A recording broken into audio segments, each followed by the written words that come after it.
Bismillahirrahmanirrahim. Assalamualaikum dear student. My name is Mushtaq Ahmad, lecture of biology.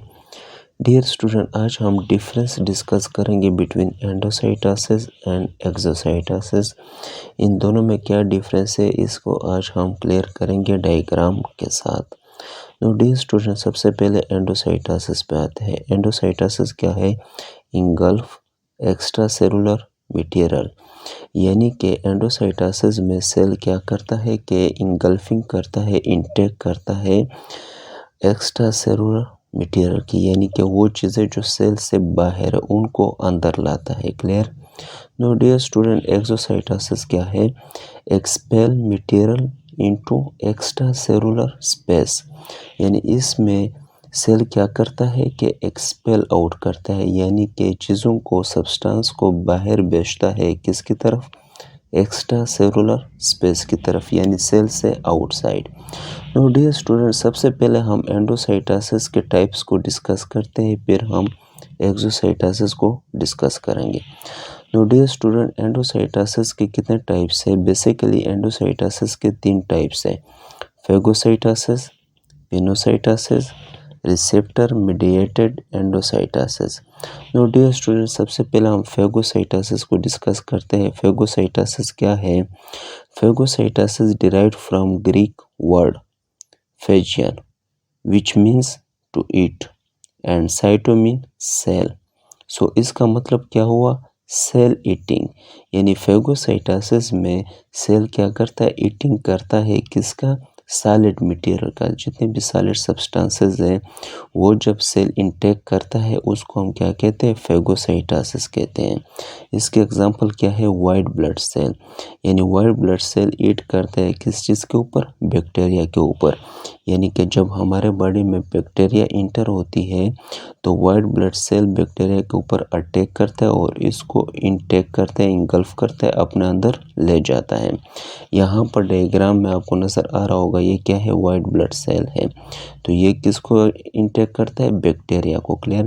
तो यहाँ पर इसने बैक्टीरिया को इंटेक कर लिया। क्लियर? तो ये एक वेसिकल के शेप में आ जाता है जिसको हम फेगोसोम का नाम देते हैं। क्लियर? किस चीज़ का? फेगोसोम का। तो डियर स्टूडेंट, सेल में एक और बॉडी होती है जिसको हम लाइसोसोम कहते हैं। तो लाइसोसोम जब इसके साथ कंबाइन होता है फेगोसोम के साथ, तो फिर इसको हम कंबाइन क्या नाम देंगे? फेगोलाइसोसोम। डियर स्टूडेंट, अब हम आते हैं किसके ऊपर? पिनोसाइटोसिस।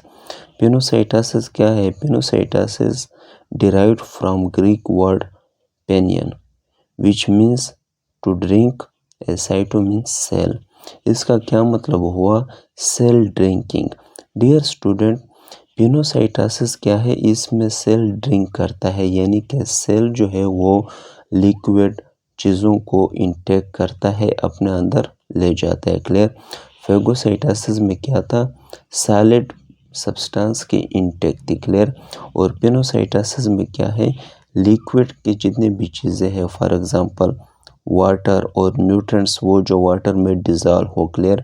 तो ये सारे क्या है? ये जब सेल इंटेक करता है लिक्विड फॉर्म में सब्सटेंस को, उसको हम क्या कहते हैं? पिनोसाइटोसिस कहते हैं। यहाँ पर हम एग्जांपल में देखते हैं वाटर, न्यूट्रिएंट्स, साल्ट्स एसेट्रा जो डिज़ोल्व हो। क्लियर? वाटर में वो एब्जॉर्ब होते हैं through microvilli in small intestine. Microvilli में जो सेल्स होते हैं वो किसके थ्रू? वाटर और न्यूट्रिएंट्स का इंटेक करते हैं पिनोसाइटोसिस प्रोसेस के थ्रू। क्लियर? तो डियर स्टूडेंट, यहाँ पर आपको नज़र आ रहा होगा ये क्या है? फ्लूइड है।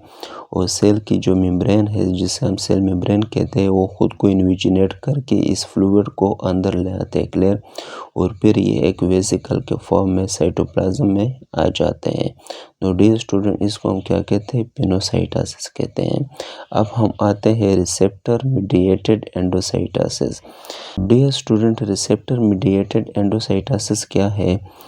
इसको हम किस तरह डिफाइन करेंगे? Specific receptor protein on the plasma membrane that recognize an extracellular molecule and bind with it. Now dear student, receptor mediated endocytosis क्या है? यहाँ पर हमने डिस्कस किया कि स्पेसिफिक रिसेप्टर प्रोटीन जो है वो अटैच होते हैं किसके ऊपर, प्लाज्मा मेम्ब्रेन के ऊपर, यानी कि जो सेल की सेल मेम्ब्रेन है उसके ऊपर स्पेसिफिक रिसेप्टर प्रोटीन अटैच होते हैं। क्लियर। वो क्या करते हैं, आइडेंटिफाई करते हैं, रिकॉग्नाइज करते हैं मॉलिक्यूल को, जो आउटसाइड मॉलिक्यूल होते हैं जिसे हम एक्स्ट्रा सेलुलर मॉलिक्यूल कहते हैं, यानी सेल से आउटसाइड, उसको आइडेंटिफाई करते हैं।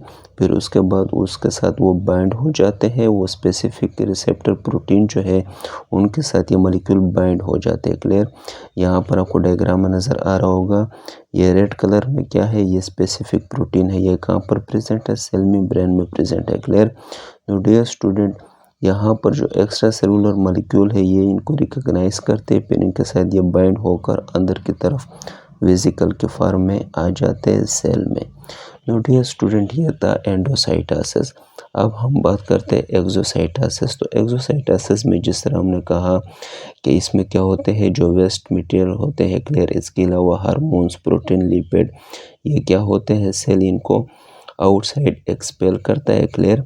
एक्स्ट्रा सेलुलर स्पेस में, यहाँ पर आपको डायग्राम में नज़र आ रहा होगा, ये क्या है, सेल है, और यहाँ पर जो सेल में वेस्ट प्रोडक्ट होती है, इसके अलावा प्रोटीन, लिपिड, हार्मोन्स, ये सेल से बाहर किस तरह जाते हैं, तो ये एक्सोसाइटोसिस प्रोसेस के थ्रू जाते हैं, वो सेल मेम्ब्रेन तक आ जाते हैं, फिर सेल मेम्ब्रेन जो है इनको आउटसाइड पुश करती है। क्लियर। तो डियर स्टूडेंट, मुझे उम्मीद है कि आप सबको समझ आ गया होगा कि एंडोसाइटोसिस और एक्सोसाइटोसिस में क्या डिफरेंस है, और अगर फिर भी किसी को कोई कन्फ्यूजन है तो वो कमेंट में मुझसे पूछ सकते हैं। Thank you.